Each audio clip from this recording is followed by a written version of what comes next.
Taro kortų žinutė jums, jeigu jūs atsidūrėte čia ir dabar, o skyrybos, nesusipratimai, praradimai, per tos žmonės praradot kažką ir dabar galvojat, kad niekada daugiau neatgausit. Galbūt galvojat, kad tas žmogus negrįž arba daugiau darbo nesurasit. Va, turit jūs tokių minčių savyje. O įvyko todėl, kad paskubėjot priimti kažkokį sprendimą ir per daug jūs ant savęs užkrovėt tų nereikalingų reikalų, darbų. Nu, žinot, kaip darbė būna kitą kartą. Įmiesi tų darbų ir už visų atrodo. Ir visi krauna tau tos darbus, žino, kad tu padarysi. Ir va dabar ir davedė save iki tokios situacijos. Tų žmonių vardai galėtų prasidėti raidė A, M arba O.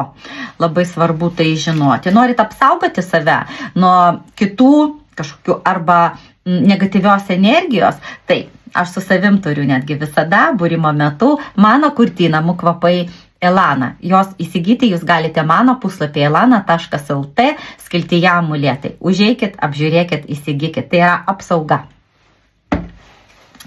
O aplamai jūs tikėjotės laimės, džiaugsmo, tokios saulės, harmonijos, palaikymo negavot. Negavot iš žmogaus to palaikymo, tiek tikėjotės.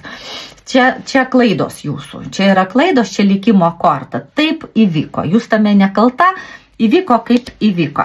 Bet jūs dabar pergyvenat daug, bet tikėjotės to palaikymą, bendro tokio palaikymą. Nu, žinot, jūs žmogutis toks šviesus ir jums atrodė, kad jeigu jūs tokia visa švytit, tai jūs sugebėsit ir kitus žmonės padaryti laimingą. Bet, nesigavo taip, žinokit. Su tuo vyru, o vyras tas, žiūrėkit, nukautavo jūs, va kokie jūs atsidūrėt. Jis suteikė jums daug labai skausmo.